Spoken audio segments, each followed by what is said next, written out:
everyone. Welcome to the Filmocracy podcast. We are so excited today because we're joined by Ryan Connolly from Film Riot. Ryan, welcome to the show. Hey, how's it going? Thanks for having me. We are like legitimately excited because sometimes we have guests and they're like people that Usually you're just saying it. I mean, kind of. There's people we're all in the independent film side, and some people are kind of known, but most people are not really well known, and they're important, but nobody knows who they are. But you are like an actual figurehead, at least in my perspective. So thank you so Well, much for thank you. joining us today. Oh, thank you. It's a heck of an intro. I'll take it. Well, I mean, I think I have the history to back it up because we actually did a video about you in 2020, kind of chronicling. We called it Filmocracy Chronicles, and we talked about your early start and how you sort of trailblazed all of this stuff in like the mid 2000s. Is that what it's called? The 2010s ish. Yeah. Um, and that was before there was much information out there and much education out there. Now there's like whatever you type, you'll find some Yeah. video teaching you how to do it. For sure. But you were really there for a lot of the filmmakers that are out there now that are mid-career and starting to find their footing. And I mean that must be really gratifying for you. Yeah, it's definitely cool. It's we started in Florida and then we moved to Texas, so we've always been sort of outside the inner circle of what's goings ons in the film community. Kind of our own bubble, making and doing our own thing for the most part. Of course, we branch out and collaborate, and we show all that on the show. Plenty, lots of friends in LA and New York, and even ones that we work with a lot.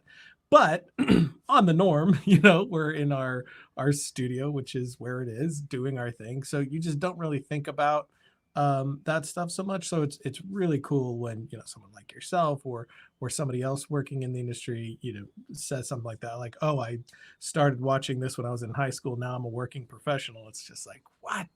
Which it mostly blows my mind just at how long we've been doing it now, to where someone was in high school and now they're a proper pro out there making films. It's pretty crazy. Yeah. Yeah, I mean, we've been doing Filmocracy for a few years now, and then sometimes somebody will come up to me and be like, "Oh, I watched some of your like podcast episodes," and it's always like, I don't know, I just feel like people watch this actually. Yeah, right. It's like, you did? Someone saw this? Yeah, it's very weird. It was very weird in the beginning too, when it was like brand new. Like now we live in a whole culture where it's everything's online, and relationships are through this. And but in the beginning it was so brand new for me, like just this concept of I'm putting stuff out and I see this number, these tens of thousands of people that watched it, but it's just a number. You know what I mean? It's like there's no audience that I can look and actually see. And especially when we first started on Revision 3, because there was no comment section like there is on YouTube. So you just put it up and then you'd get these like numbers of views, but there's no proof. There's not even a comment or a like button. I'm like, did they? Was it? So it was very strange in the beginning, especially when we did have like a couple of live events and we met people who did watch the show. It's just so strange. And then they feel like they know you because they watch you, but you don't have the same advantage. It's a very interesting sort of medium. Yeah, and obviously over your career, the film industry continues to change Yeah. as um, and we've not been doing this for so long. I mean, we've been doing Filmocracy for about 5 years now, but really, when we were Nice. coming up with this concept and like why we wanted to do it, it was really for people like you and the people that you are servicing with your educational programming and just letting people follow your journey because that has really been difficult. I used to work in the film sales agent side, so I was buying and selling films, and it would always have to have somebody attached with a big enough budget and like Yeah. somebody backing it. But for most of your audience, they never have any of those things, and Yeah. it's always been a struggle. And I wonder, like, how do you feel like that might have changed over the past decade or so? Yeah, I think you definitely have the movies that have like the star power factor to it that you just have to have in a market where you just have to have that. But I think it's a lot of somewhat old thinking. It kind of, I guess, depends too, because genre, you can do a horror film and everyone can be an unknown, and that's totally going to be fine. And I think if you have something good enough, you can go that direction, and yeah, it's just definitely going to work. The star power obviously has a huge draw. Of course it does. It's what's used to sell tickets and to sell films, like you're saying. But everything has kind of shifted a little bit to even the point where I've been thinking lately, like, what is celebrity exactly? Down to stuff like we and people like us do on YouTube, or people on TikTok or Instagram that are technically celebrities. And at what number do we call them a celebrity? You have people with X amount of following on this social network or that, and they're not considered a celebrity, but they're known by this many people. So are they actually a celebrity? You know what I mean? So I think that has its own, area that's worth thinking about when you're doing this stuff. Like, what exactly is celebrity, and what is the purpose of utilizing it for the project that I'm doing?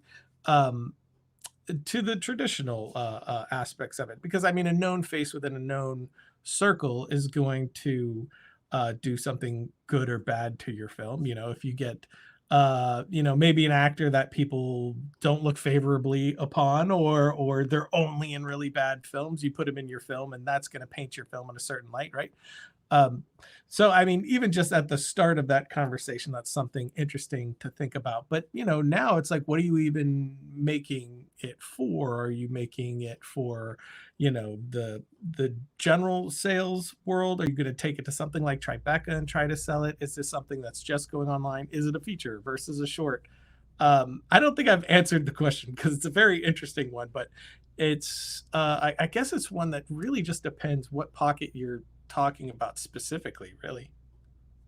Yeah, there's definitely a lot more opportunity out there. Even if you just look at, like, Filmocracy has decided to focus on film festivals, and the number of film festivals that exist now compared to 10 years ago is just like almost exponential, because you have these, I think because there's so much new content being made, you have these film festivals that are generated to support very niche content. So you'll have like Right. a pet film festival in Mexico, or like the Jewish sci-fi festival of Atlanta, which is like so, everything is like so specific because they're trying to capture a very particular audience, because they know that if they're trying to be like the next Sundance, that's kind of impossible. But if you want to Yeah. capture one captive audience, then focusing like that is very helpful.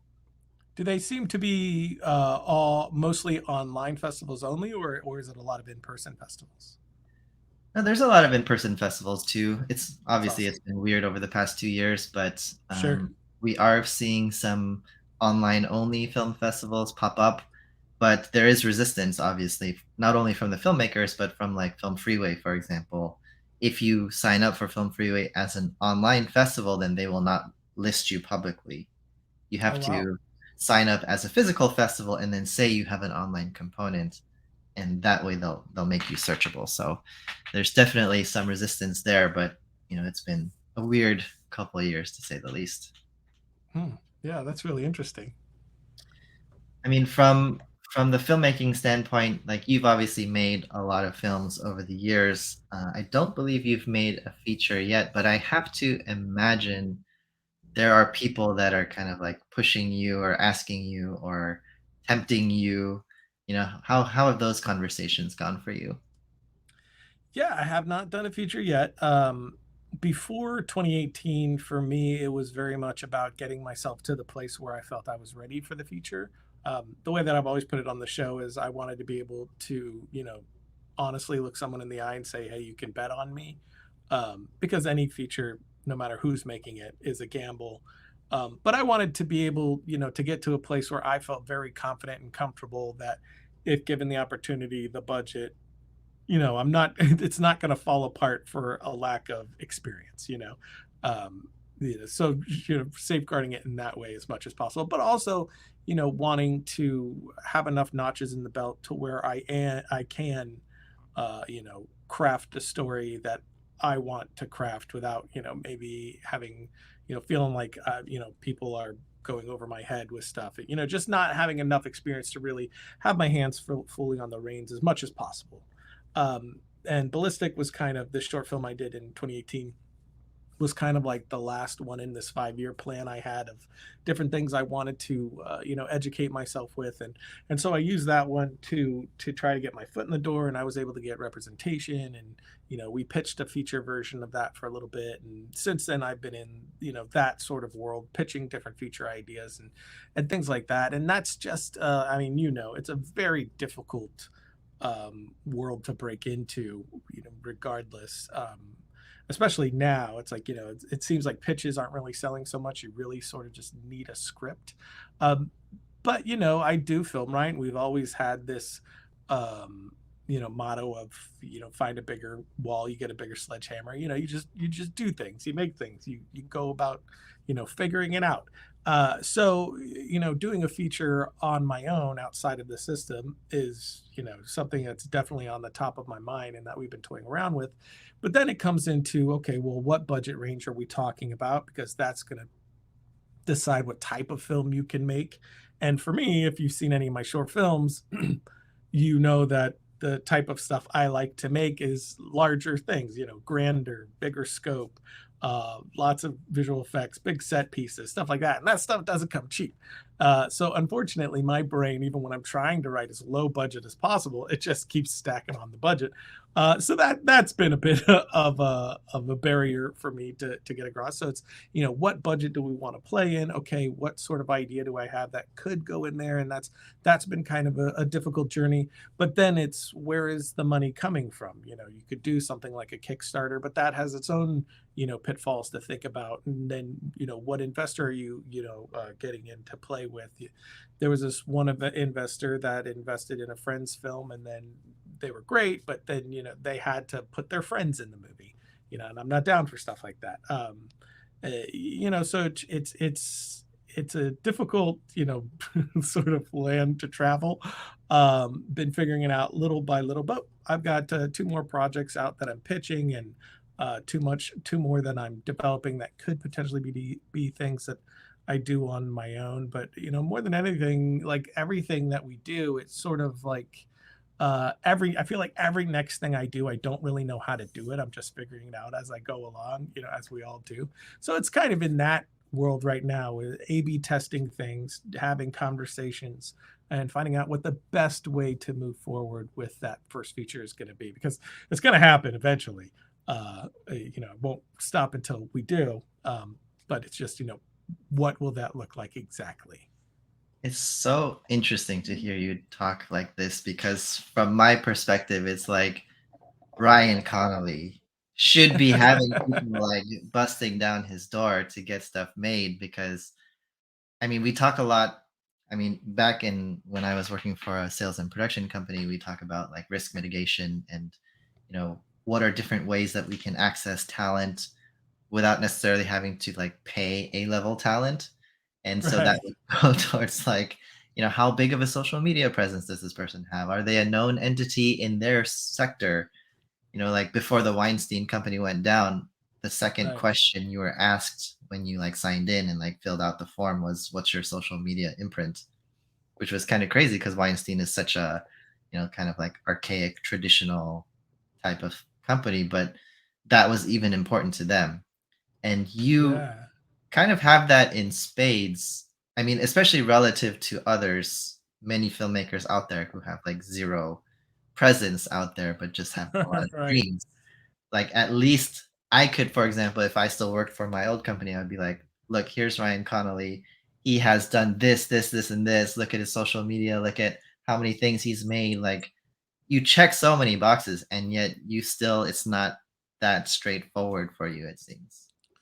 Yeah, no, I mean, so far, as far as the Hollywood world goes, and pitching, for studios and production companies, me doing Film Riot, or having the social media pool that I have, so far no one's cared about that, which is both like damn it and great at the same time. It's like damn it because that could be a leg up, but great because when somebody finally says yes to me, I know it won't be because I have an audience. It's because they believe in the film that we're making.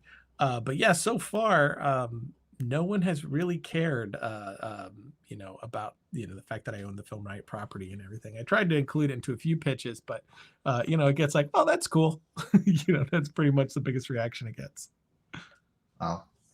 Well, offline, I think there's something that I might be able to help with there, but we'll save that for a private conversation. Um, but like, I think filmmaking today in 2022 has reached a certain point. I mean, you look at like virtual production and Unreal Engine 5, and the amount of education is available on YouTube and TikTok, and Yeah. like how powerful computers are now, that you can do so much more with so much less.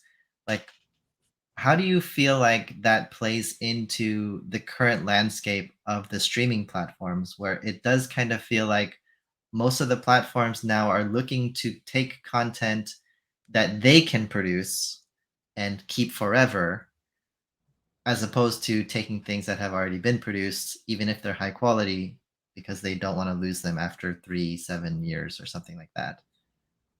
Yeah. I don't know too much about that world, to be honest, as far as streamers and exactly how they're operating. I do know, just based off of what I hear from my reps, what people are looking for. And yeah, they really are ramping up production in every one of those houses. But I think production in general is becoming so interesting, because of what you said, the advancements in technology. I mean, I remember, before Film Riot was even a thing and they were making Avatar, and hearing about this new technology that James Cameron was using to make the film, and Steven Spielberg and Peter Jackson, all of them are going on set and their like mouths are hitting the floor on how he's doing this. And now you can literally set up what they did in your bedroom. And that's just bonkers. From looking in a very short time frame of just watching these videos of volumes and mocap suits and all this stuff, and just being like, man, that's so cool. What is it? How can I get my hands on it? And like, oh, $25,000 suit. No, that's not a thing. To now where you can get a really solid suit for like under $3,000. Yeah. um it's just crazy. It's like you go even further back and you had stuff like Sky Captain and the World of Tomorrow, which was pretty famous for how it was made. Like one dude did like most of the VFX or something like that, or whatever. Different films like that where it's like basically one person doing almost everything, and how shocking that was. To now it's like not that shocking. It's impressive, but it's like, yeah. I mean, you got Unreal Engine, which is free. You got DaVinci Resolve, which is free. Or $200 if you want to get the pro license. The amount of assets you have to pull from, to where all you really need is time and the drive for it, time to really learn it, get proficient at it, and the drive to continue on when that becomes monotonous. Eventually you can be like this one man band to some degree, especially if you want to go more the animation route. I have a few friends that are making things that look like a whole team did it from Unreal Engine. It's just one person who's just putting in the time for it. So it's pretty incredible what you can do. I mean, even if you want to go a green screen sort of route, and all you have to do is have a couple of friends who are maybe good at these things. You could take like a team of 10 and do something what feels like 100 10 years ago. So that's what I'm most curious about, is as this stuff is so much more readily available, because that's really current, right? Like everything that we have, and it being so accessible, is pretty recent, because the software and the hardware had to both get to a point to where they were accessible to everyone. We're kind of in that space now. So I'm very curious to see, in the world that we're in now, where, like you said, with YouTube, you type anything and you get a 12-minute instructional video on every button to push to do it exactly this way.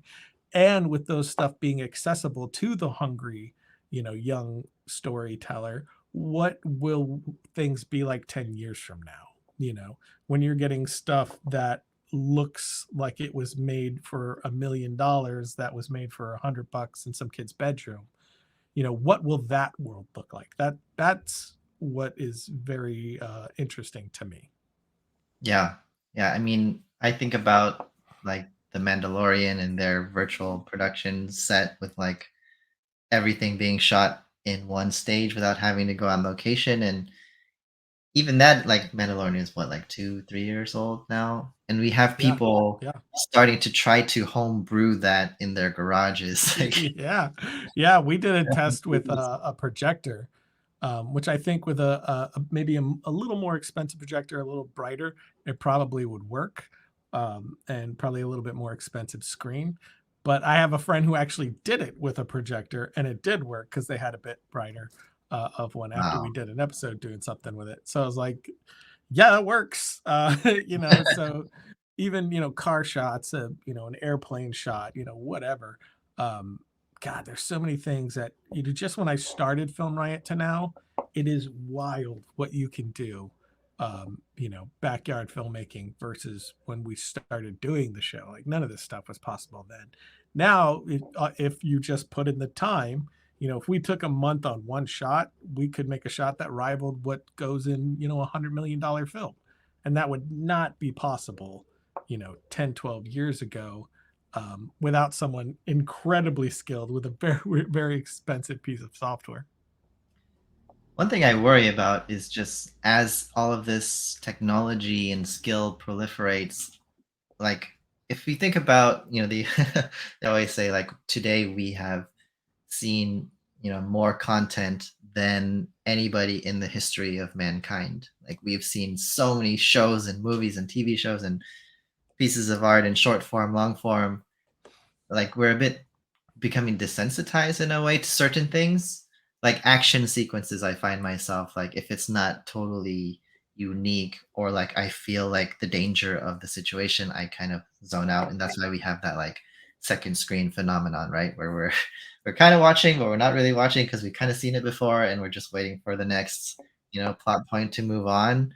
And I don't know, like, is that just gonna mean we just have to like elevate our storytelling more? Or Yeah, I think that's the good aspect of that, right? Like you get this new thing. I mean, you get the invention of film itself, moving pictures, and the stuff that they started filming was pretty mundane. Here's a train coming into the station, and people were going into like an actual, I guess, cinema room to pay a ticket and watch this thing. They used to be very short. I mean, you go back to silent film and how it was done, and then people sort of started getting bored of that, and the storytelling became more and more mature over time, more nuanced. The characters became deeper, more realistic. So there's always been this, technology comes up and everybody's sort of fascinated by the technology of it all, but then that becomes, like you say, like, oh yeah, I'm in a world where I could literally see anything on screen now, and then the storytelling has to come up to match that, because that's the real draw. And action films, for me, I totally agree, and that's actually part of every action film pitch I've done so far. Is there's a whole section where I talk about, an action scene is nothing and will hold no one's attention if it's not supported by character and story. Mostly character. If you're not 100% in it with the characters, then the action scene that's about to happen is meaningless. And it's the exact same thing, with any film that you make. If you make a horror film, why are you going to be scared if you don't care about who's in danger? If you make a romance, why are you going to care about the kiss at the end if you don't love those two and want to see them happy and together? You know what I mean?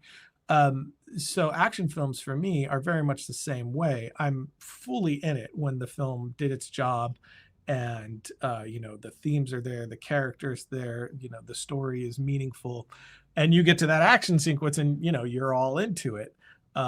Otherwise it's just boring, but that's always been the case for me. But I do think, as everything becomes like, oh yeah, I've seen it, oh yeah, we could do a CG character, oh yeah, we could do it mocap that way, we could do it on an LED screen. um the draw really has to be and is the story, and always has been, and currently is, with anything that really has staying power or that's really going to make a ripple. Like anything that we've seen in the past 3 years that, made waves, and stuck around for a bit in the general, social conversation.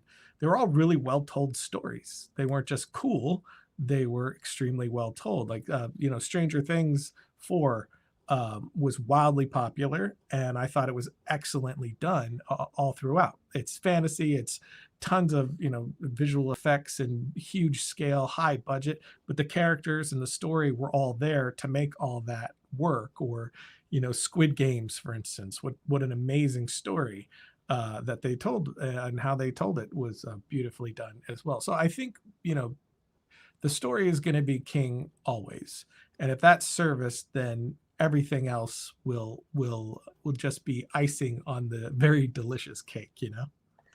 Is that something that Film Riot is focusing on? I feel like most of the videos is more about like production tips and like how you do things like with the equipment and stuff, or like editing the stuff. But in terms of like developing the story, is that something that Film Riot is like starting to get into more or focus on? A little. We've talked a little bit about it over the years, for sure. More over the past 5 years, we've talked about it more than we had done before, largely because I wanted to be more comfortable as a storyteller before I started telling people how I did it. So we've been cautious about that on Film Riot. Is in the beginning, it was, the opening logo has me saying, you want to be a filmmaker, so do I, let's figure it out. And that's always been the motto we carry is, we're figuring, I said it earlier, figuring it out. And so I didn't really want to teach something, or even tell you in detail how or why I did something, until I could show you something of that. So until I had enough short films and was out pitching and getting validation of like, okay, I can start talking about this more, I got a handle on it, I didn't really want to bring it to our audience. But even then, when we do our story stuff, we did like a theory of editing, we call them like the art of film sort of episodes. When we do those, I always make sure to point out that this is my subjective viewing of this idea, because that's what art is in every aspect. It's subjective. How you light something is completely subjective. What somebody thinks is bad cinematography, somebody else liked for that scene. So it's really hard to peg down, hey, here is an objective truth on how to do this. If I turn the light switch on, it'll objectively come on, but that's about as far as you go. Everything else is a subjective experience of that, because is it a cold bulb or is it a warm bulb? And it's that this person used to do a job where it was all cold bulbs, and it reminds them of working in a cubicle and living in hell. So he's going to prefer the warm bulb, whereas she prefers the cold bulb because of her experiences. So it's all so subjective, um, that I'm also cautious about that, because when I went to film school, I went to Full Sail, which is fully a technical 1 year school. I just wanted to know where the buttons were. Back then, there was no YouTube in existence, but also, there was nothing online where I could go and do tutorials and find out about how to be a filmmaker. And I couldn't even figure out what kind of camera to get. Like, I was like, are these ENG camera the type of cameras I'm supposed to have? Or, there was just no information about anything anywhere. So going to film school or knowing somebody who did it were your two options back then. But I didn't want to go to a film school where somebody was going to teach me how to make films, how to tell a story, how to reveal character, all those things. I just wanted to go somewhere that would tell me where all the buttons are, so I could figure out how to tell my own stories. Because I've always felt that way, that they're so subjective and so uniquely your own experiences, funneling out of you, that I didn't want to have these ideas put into my head that would maybe stifle what would have been me, or, whatever. And I kind of have that same idea with Film Riot too. So even if you look at our theory stuff, or our anything about story, or writing specifically, I'm very cautious about that sort of thing, of making anyone feel like, hey, here's how it's supposed to be done, here's how it should be done. Instead, it's like, hey, here's how I do it. So I don't do a ton of story episodes for that reason. I think the greatest thing that you could do is read good films and watch good films, and just make stuff and figure it out. Why did this work? Why did that work? And that, I think that's very much a part of finding your voice and who you are as a filmmaker.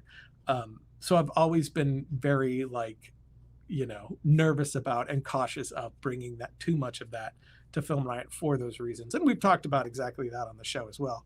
We'll definitely do more story stuff, but it'll always be approached with the same caution for all the reasons I just said.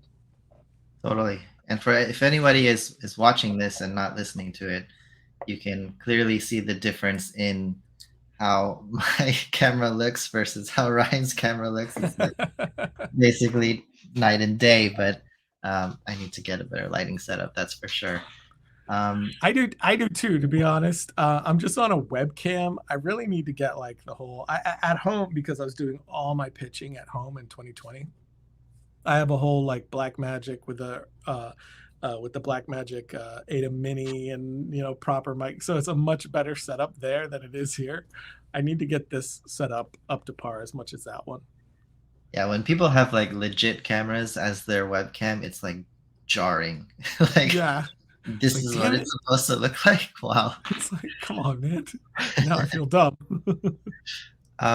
There is a topic I always like asking people because I just feel like it's such a relevant thing happening right now, which is TikTok. And I do feel like film talk or film on TikTok has not really found a footing yet. There are some people that I think are doing some really cool stuff, like making content, making films specifically in that format, but only a few people have really, I think, broken through and gotten like, in the hundreds of thousands or millions of followers, and the rest are just kind of, trying. And I wonder, like, what do you think about TikTok? Do you think this is like, as many people say, this is the future of content? Um, I know that Film Riot has a TikTok account and you have a decent following there, but how much of your focus is on that, not just for Film Riot, but also for you as a professional filmmaker? Not a lot, to be honest. Definitely not as much as it should be, that's for sure.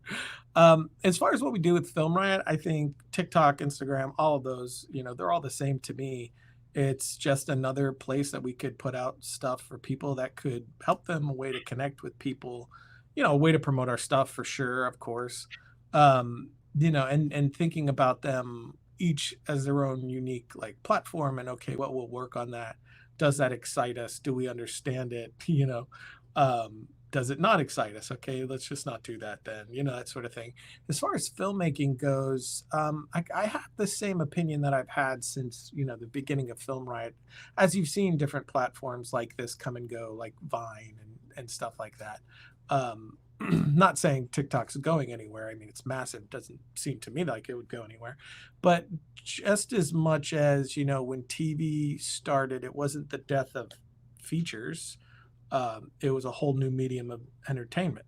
And I think that's what this, I don't think it's the future of filmmaking or anything like that. I think it's, a new form of content that is, added something into, what we consume. And, that's a part of the future for sure.